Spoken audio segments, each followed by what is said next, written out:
Hello, friends. Today I am joined by Amanda McCrina. Amanda, thank you for joining us today. Thanks for having me. Excited to be here.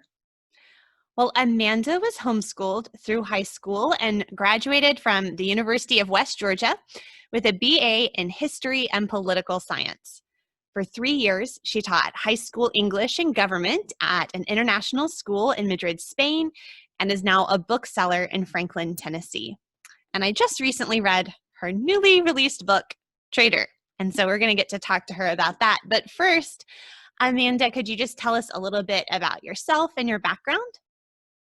Sure. Well, you covered the basics. I was homeschooled through high school. I'm originally from the Atlanta area.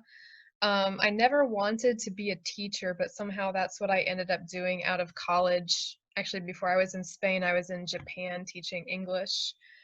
So never would have predicted that's where I would end up, but that's where I went. So I'm out of teaching now. I work as a bookseller, which I've really loved. I've always been a passionate reader, so this is like a dream job for me.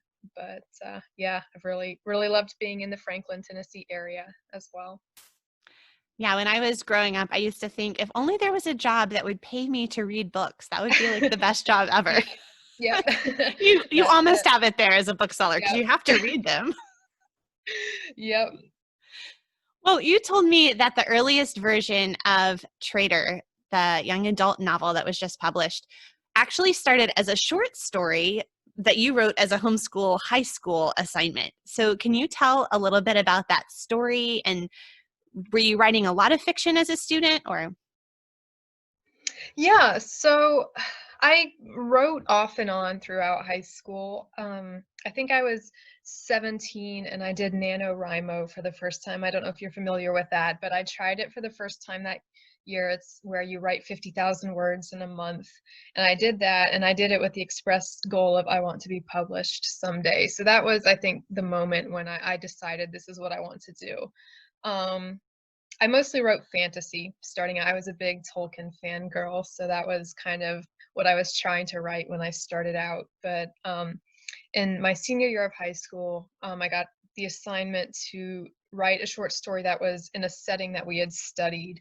And I was already a World War II buff at that point. And I was starting to get more interested in Soviet history, so I wrote a short story about a Soviet sniper during World War II. And I mean, it looked a little bit different. If you read Traitor now, it looks different from that. It was more of a conventional chase thriller. I've got the, main character being chased by the secret police and all this kind of exciting stuff. So I like to think Traitor's a little more believable and nuanced, but that was the genesis of the idea. Okay, so I can just imagine a homeschool mom out there who's thinking, wow, my kids hate writing. I can't imagine them ever wanting to do something like that. So, from your own experience, what would you say? Like, was there a way to encourage your love of writing? I want to maybe clarify. I love having written. I don't necessarily love writing itself, and this was true through college as well. I never liked writing papers or anything like that. But I think what has helped me is making sure I'm coming at it from an angle that I'm passionate about, especially if it's something that I'm going to have to be working on over multiple drafts, something that I'm going to have to be spending a lot of time on. I mean, I have to make sure it's something that I care about. So, pinpointing, I think, what draws you to the things you like reading, especially, is helpful. So, if you can pinpoint what makes you like to read, that might help you figure out what makes you like to write as well. So, were there any particular authors or books that really drove your love of story? I mentioned Tolkien already. Another big one when I was in high school was Rosemary Sutcliffe, who was a British children's historical fiction writer. I loved everything of hers that I read, and she was definitely a big influence. Later on in high school, I really got to love Ernest Hemingway. I just love his writing style. He doesn't always write the most uplifting things, but I just love his prose, and I continue to love reading him. I got the chance to reread some Hemingway last year because I assigned it to my teens. I was like, oh, well, I guess I'll just have to reread it again for fun so that we can talk about it. It is, Hemingway for fun. I'm not sure that's how I would classify it, but yes. Well, the beauty of the language, if not, Yes.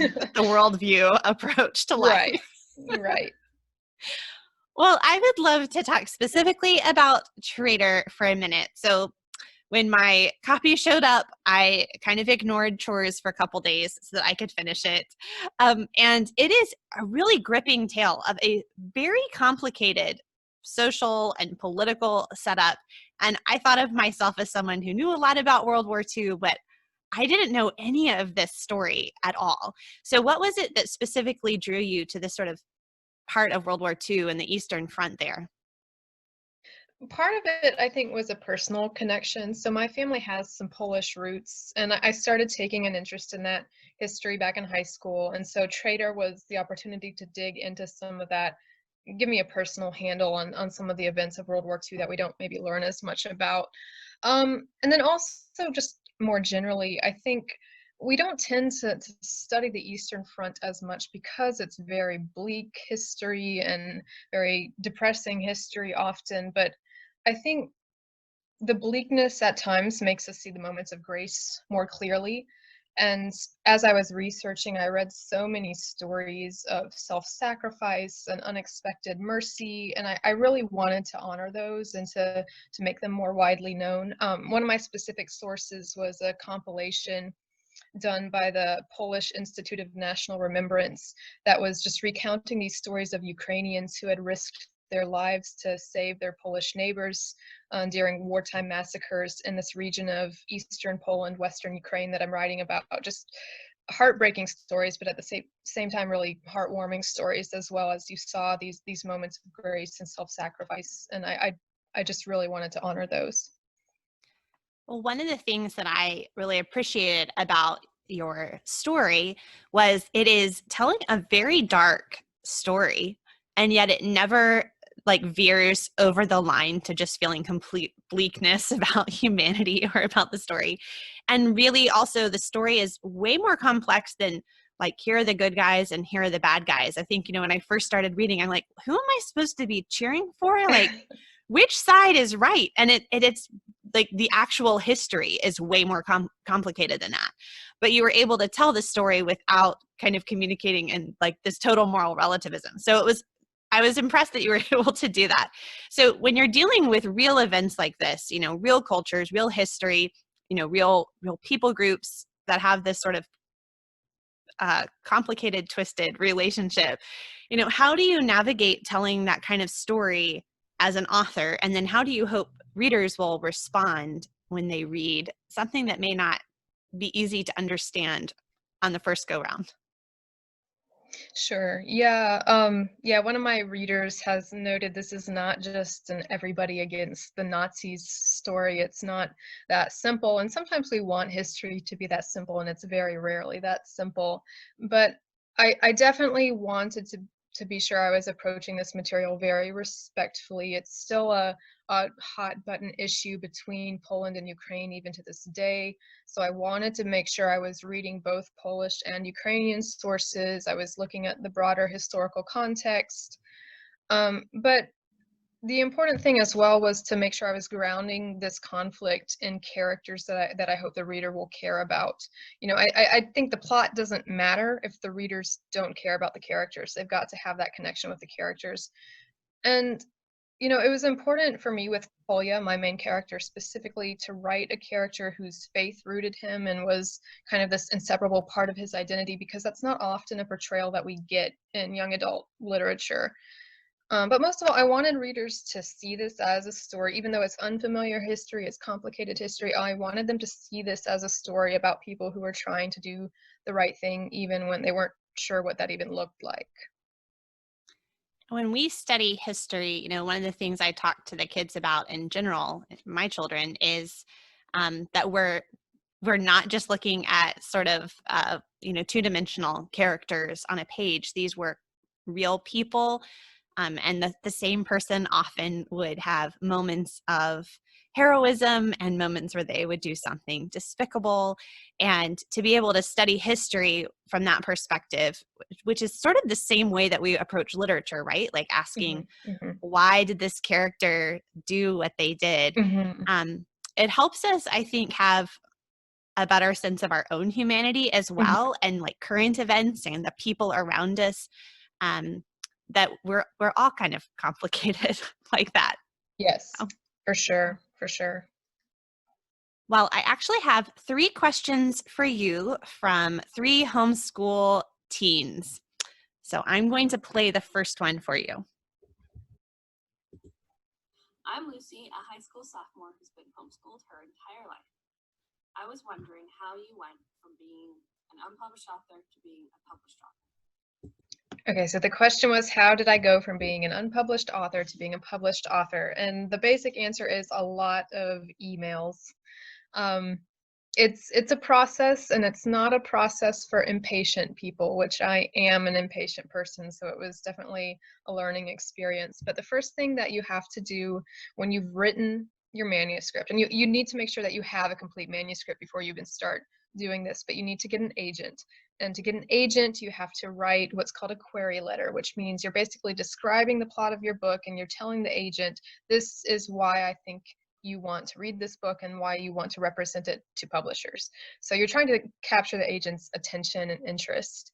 And then if everything goes right and the agent likes your book, you'll start a relationship with that agent, and the agent will then take your book and send it to publishers for you, which it's important to have the agent because the big publishers, the big 5, the big New York City publishers won't even look at manuscripts unless they're coming from one of these literary agents. So if you want to get into New York publishing, you have to have a literary agent. But basically, you send a lot of emails out to agents, and then the agent sends a lot of emails out to editors, and then you send a bunch of emails to your editor, and eventually after 2 years, 3 years, 4 years, your book comes out. That's the process. Yeah, it's not just as easy as writing something and shipping it off somewhere. There's a lot of that nitty-gritty work that's going into it too. For sure. All right, I'm going to play our second question. Hi, my name is Joshua, and I'm in 10th grade. In your opinion, which is more important to develop as the author, the characters or the setting? All right, so which is more important to develop, the characters or the setting? You know, I can only speak for my own process, but I always start with character. Again, I think the character is what the reader is going to first connect with. And, you know, obviously you have to do enough preliminary research into your setting to make sure that the character works in that setting. But in my experience, readers are going to forgive a lot, but they're not going to forgive a character that they don't care about. So again, for me, it starts with character.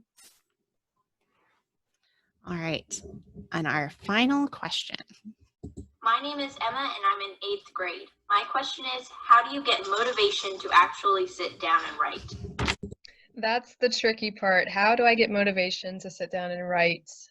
And this has been a learning process as well, but especially now that I've got deadlines that I've got to meet, I can't always just wait for motivation to hit me. You know, sometimes I've just got to sit down and make myself write even when I don't feel like it. And often I find that if I just start, even if once I actually make myself start putting words on the page, I'll get into a groove if I work at it. And then I found if I get stuck, if I really just can't get the words to come, leaving it for a while and walking away really helps. You know, even if that's just getting up and moving around for a bit or doing some exercise or maybe even just taking a hot shower, and then coming back with fresh eyes, that really helps, you know, me move past that sticking point. You know, giving myself permission to take a break, that really helps as well. So do you normally write in the morning or in the evening, or does it just sort of depend on the day and your schedule? It depends. I am definitely an outlier here, but I do not have a consistent daily routine. And part of that is because I have a day job, and part of it is just I'm lazy. But usually I find that my best writing happens in the early afternoon. I don't know why, but that's when it happens. You just found your sweet spot. Yeah. Well, may I ask you a question that actually wasn't on my list, but it kind of has come to mind? Ad-libbing, sure. And if it goes terribly, we can just cut it out. Sure. That's the way we can just edit. It's great. Yep. I wanted to ask about young adult the young adult genre, which seems to, well, I guess it's actually relatively new in the publishing world, relatively speaking. And it has become such a huge popular kind of genre, both for teens and actually for adults who enjoy a lot of YA. So I think I know, but there may be people who don't really know, like, what makes a YA book a YA book.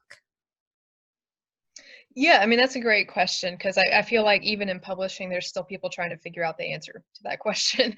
I will say it's not what you would think necessarily. It's not just the character's age, because you can have adult fiction that features younger characters. It's not just the fact that the characters are teenagers.